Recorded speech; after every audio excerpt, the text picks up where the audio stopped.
Hello, welcome back. Depending on how I edit this, this is moments after my last video, but maybe a week or two after it was uploaded. The engine is still warm. I've just had it running and all I've done is disconnect the battery, jack it up, find a tub, and now I'm going to go find a big spanner, get on the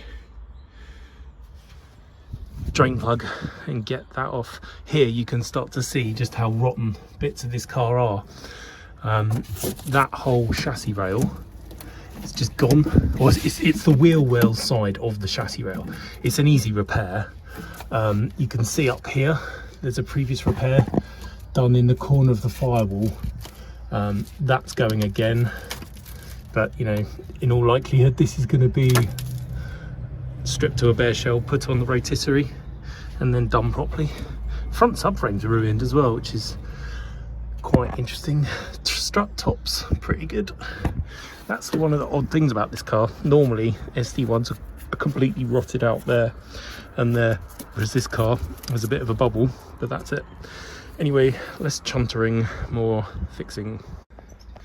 Just cracked that off and the oil is draining out. You can see other bits just like completely dissolved. That should be the bottom of the chassis rail. There's just nothing there. We have quite a lot more structure at the front here than I thought we'd have, and still has green paint on, which is a good sign. Under the rest of the car I can't really see yet, and I don't really care, to be honest. It'll be one of those things that it's all got to be done anyway, so why worry about it? Poopy oil. It looks thin, but it doesn't have loads of... I mean, I presumed that this would have been full of condensation and water and stuff like that, but it doesn't appear to be the case. Oil filter is up there, so I have my trusty rubbery grippy thing, so I shall wrestle that one off. Whether I do it from above or below, I'm not sure. It's quite handy on SD1s. You've got these massive holes under the front valance here for getting at stuff, which is very helpful of Spencer King and David Bash, or whoever it was that did that particular bit. Tell you what, that looks rather good. Doesn't stink of fuel, there's no metallic particles, it is remarkably soot free. So what I didn't say in the first videos, or video depending on how many I've uploaded, is that the guy who used to own this was a mechanic, and some people who are mechanics and own cars are really bad, because it's crap if it's your own car and you spend all day working on a car and then you got to do your own car at the end. Kind of, you think, well, stuff that. And then if you hear a noise, if you're a mechanic, you kind of know what it is, so you don't bother investigating it because you already sort of know. There's no point. So consequently, a lot of ex-mechanic cars are not the ones to own. I don't know what that is. This bucket wasn't perfectly clean, which is a fail on my part, but I guess I know the engine's coming apart anyway, so it's more for curiosity and forward planning. See, if I was finding loads of bearing material, I'd know the whole bottom end needed rebuilding, whereas from the way it idles, and might get away with just cylinder head gaskets, cylinder head cleanup, and a new camshaft and hydraulic followers. Right, new filter can be pre-oiled, fitted, and then I shall pour my lovely new oil in. Again, it's a bit profligate, but I didn't want to just continue running it without knowing what the oil was. Turns out the oil's quite nice, but never mind. Win for the car. Here's another sad fact for you. Rover part of London were quite a big shop in the 80s and 90s, and I've met the guy who used to run it, because he still trades as Rover part of London, but on eBay, which is where this came from. But I've been around his house before to collect stuff. But when I was going through the service history for this car, I found loads of invoices for Rover parts stuff from the 80s and 90s. So it's kind of gone full circle again. Filter is pre-soaking. It's amazing how much these soak up actually. That was brim full a couple of seconds ago. Went and got the camera and it soaked it all up already. Bloop. There you go. Oh. Oil filter is back on. Oil going in. This stuff's super cold, so it's really viscous. This is like the cheapest 2050 motor oil I could find off eBay. No idea if it's any good, but it's probably not going to be in there very long. Well, it might in terms of time, but not in terms of miles. That is about 4.5 litres I've put in, maybe. We shall leave it a while and see what happens. The engine is actually still quite warm to touch, so it should get an accurate level reasonably quickly. Oil is in. It says it's about halfway between the level, but you know, it's probably still finding a level. Let's give it a whirl.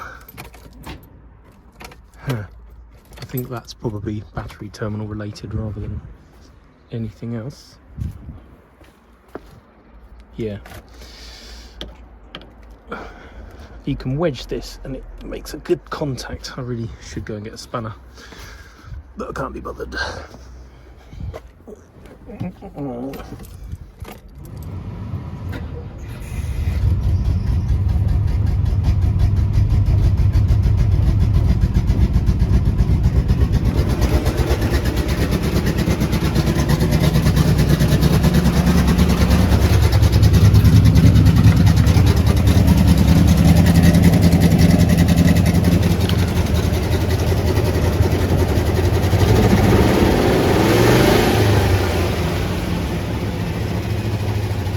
Running worse than a few minutes ago, which is weird.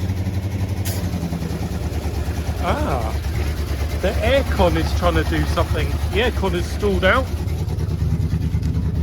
So the clutch is working. Oh, there we go. Well, I think that tells us that the aircon compressor is not the happiest. Did that just throw a belt? Or did it just unseize itself? It's burning rubber smell. Right, that requires further investigation. At least we can run it a bit and set the oil level. I'm just topping it up again. I managed in that previous piece of video you saw, and it revved its tits off. I think it was a combination of things, and I don't know yet because I haven't fired it up again. But basically, like a complete muppet, I put my bonnet stay through there, so it hung up on the accelerator cable. So I moved it and then it jammed on, and I think what was happening was the clutch for the aircon was engaged and the belt was slipping around there, stalling it. So quite what's going on in there I don't know, but that doesn't look like it should be just hanging in free air, does it? And that evidently went somewhere. Well, that's the magnetic thing, so that should be, that's don't know what that is. Well, we'll have to find out. Ah, did that go on there? Answers on a postcard. I do have a wiring diagram for this, so I don't really care at the moment, but what's the level doing? Oops. I'll have to put the phone down. Oil level sorted. More fuel introduced. Gonna start it up and then we can come back and watch what that aircon pulley does. My suspicion is not a lot in what felt like cold air. It was cold air, but not from the aircon, just from the fact that it's a cold day. Damn it. Come on, little car.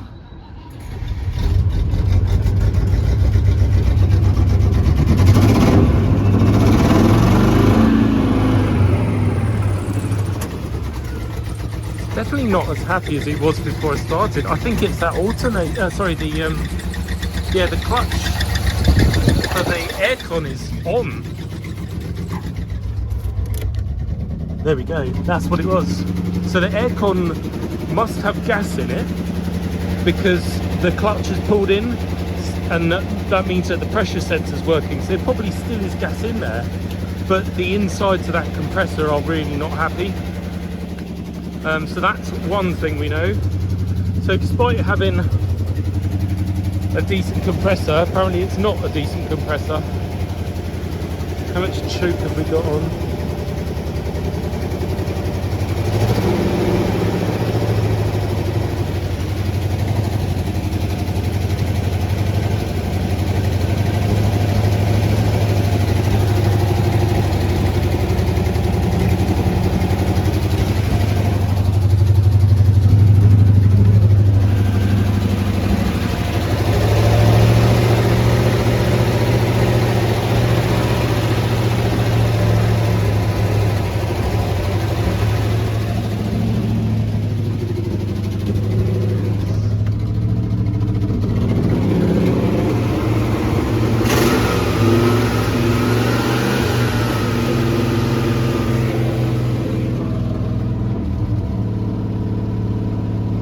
I'd like it to have a nice warm idle, but it seems to need choke. It is pretty cold, but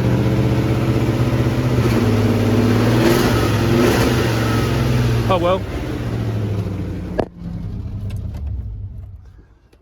You know, I've achieved what I wanted to, which is a semi-mobile car. I'm going to now swap that tyre. I do have a spare Rover wheel which holds air, so I'll chuck that on and then it is mobile again. The brakes, last time I drove the car I nearly crashed it into the garage because the pedal went to the floor, so I wouldn't mind betting we have got an issue somewhere, one of the issues being no brake fluid. I know that rear slave is seized, so we've probably got seized pistons, ruptured lines, whatever, but annoyingly, in order to diagnose them, I kind of need to stamp my foot on the pedal and see where the fluid falls out. More expense. So I might do a tally of hours spent on this car. I probably won't do costs because it's scary, but so far purchase price and then tenner for an oil filter, 25 quid for oil, and that's it so far. Well, petrol I guess.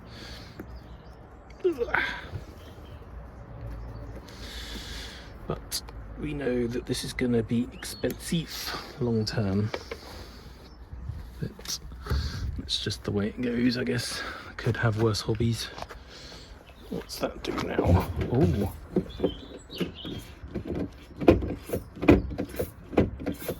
I think that is just shooting straight out of the proportionally valvey thing down there. Yeah, it is. Or maybe even the master cylinder itself. Either way, it's not happy. So I will have to just remember that and just use the handbrake. On a positive note, look how nice that servo is.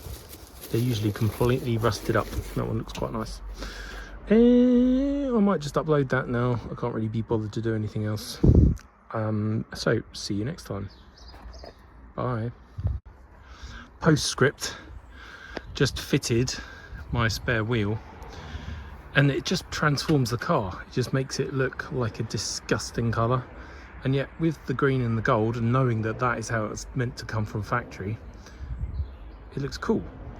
Rubbish, cool. Rubbish, cool. In other news, and what will probably be in the next video, is with the car I got given a brand new Triton green Series 1 bonnet.